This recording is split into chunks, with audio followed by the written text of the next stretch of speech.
அடுத்து consistent effort, நிலையான முயற்சி இருக்கணும். நீங்க என்னன்னா இந்த பிசினஸ் ஃபர்ஸ்ட் பாயிண்ட் நிறைய பேத்துட்டு இருக்கு, ஆனா நிலையா முயற்சி பண்ண மாட்டேங்கிறாங்க. நேத்து வராங்க இன்னைக்கு வர மாட்டேங்கிறாங்க, இன்னைக்கு வராங்க நாளைக்கு வர மாட்டேங்கிறாங்க, ஒரு வாரம் இருக்காங்க அடுத்த நாள் வர மாட்டேங்கிறாங்க, ஒரு மாசம் பிசினஸ் பண்றாங்க அடுத்த 2 நாள் ஒரு வாரம் லீவ் போட்டுறாங்க. நிலையான முயற்சியே இருக்க மாட்டேங்குது, கன்சிஸ்டண்டா வேலையை செய்ய மாட்டேங்கிறாங்க. இந்த பிசினஸ்ல இன்னொரு முக்கியமான ஒரு விஷயம் என்னன்னா கன்சிஸ்டண்டா நம்மளோட எஃபர்ட் கன்சிஸ்டண்டா இருக்கணும். நம்ம இந்த பிசினஸ்ல லீவே போடக்கூடாது. நம்ம இந்த பிசினஸ்ல பர்மனன்ட் லெவல் அடையிற வரைக்கும், ஒரு கம்பெனில நீங்க சேர்றீங்க அப்படின்னா, இவங்க மேனுஃபேக்சரிங் யூனிட் இந்த மாதிரி ஏரியால இந்த மாதிரி ப்ரொடக்ஷன் யூனிட்லாம் நீங்க ஜாயின் பண்றீங்க, எந்த கம்பெனியா இருந்தாலுமே பர்மனன்ட் ஆகிறதுக்கு டெம்பரவரி அப்படின்னு சொல்லிட்டு ஒரு 3 மாசம் 6 மாசம் 1 வருஷம் அந்த கம்பெனியை பொறுத்து வச்சிருப்பாங்க. அது வரைக்கும் நீ லீவ் போடக்கூடாது, உனக்கு இன்கம் கம்மி தான், நீ லீவே போடக்கூடாது, நீ எப்படி அந்த டைம்ல பெர்ஃபார்ம் பண்றேன்னு பார்த்துட்டு நீ பர்மனன்ட் பண்ணுவோம்னு சொல்லுவாங்களே, அது மாதிரி வெஸ்டேஜ்ல நீங்க ஐடி போட்டிருக்கீங்க, இந்த பிசினஸ்ல உங்களுக்கு இன்னும் நிலையான இன்கம் இல்ல, ஒரு நிலையான ஒரு டீம் இல்ல, இந்த பிசினஸ்ல நீங்க சாதிப்போமா சக்சஸ் பண்ணுவோமா, இந்த பிசினஸ்ல நம்ம நிப்போமா மாட்டோமா, இந்த பிசினஸ் நம்மள வச்சுக்குமா வச்சுக்காதா, இந்த வெஸ்டேஜ் நம்மள வந்து தக்க வச்சு நம்மள வந்து உள்ள வச்சுக்குமா வச்சுக்காதா, இந்த பிசினஸ்ல நம்ம சாதிப்போமா மாட்டோமான்னு தெரியாம ஒரு இடத்துல நம்ம இப்ப இருக்கோம், அந்த இடத்துல டிராவல் பண்ணிட்டு இருக்கோம். அப்ப நம்ம இன்னும் பர்மனன்ட் ஆகல, புரியுதா? அப்ப பர்மனன்ட் ஆகிற வரைக்கும் இந்த பிசினஸ்ல ஒரு நாள் கூட லீவே போடக்கூடாதுங்க.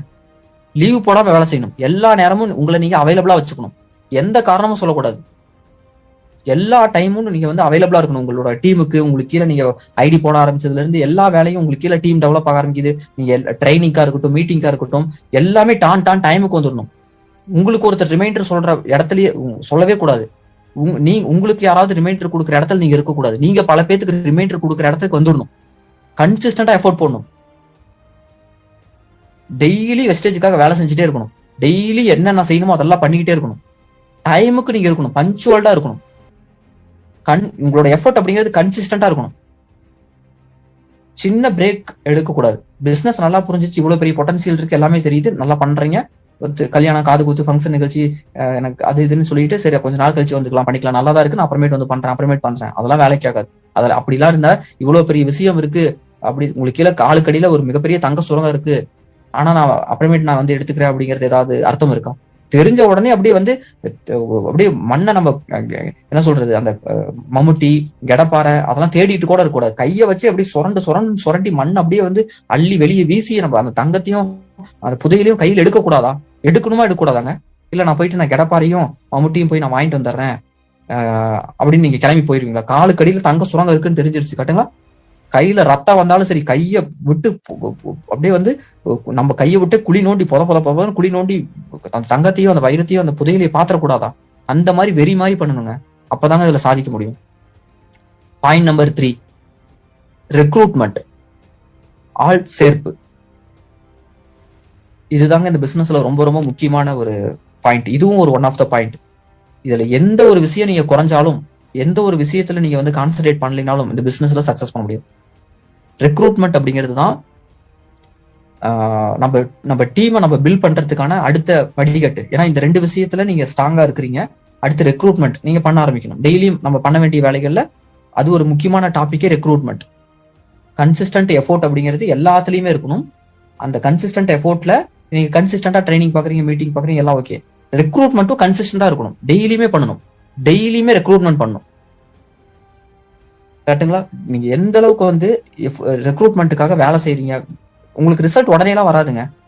ஏன்னா நீங்க வந்து ஒருத்தர் வந்து இன்வைட் பண்றீங்க, பேசுறீங்க, நீங்க நினைச்ச மாதிரி பேச முடியாது, நீங்க அவங்கள வெஸ்டேஜ் பிசினஸ் அது இதுன்னு சொல்லாம நீங்க இன்வைட் பண்ணணும்னு சொல்லுவாங்க, நீங்க அதெல்லாம் உளறிடுவீங்க. ஒரு 10 பேர் 20 பேர்கிட்ட நீங்க கத்துக்கணும், அவங்கள்ட்ட சொல்லி தப்பா பேசி அதை தாண்டி நீங்க வரணும்.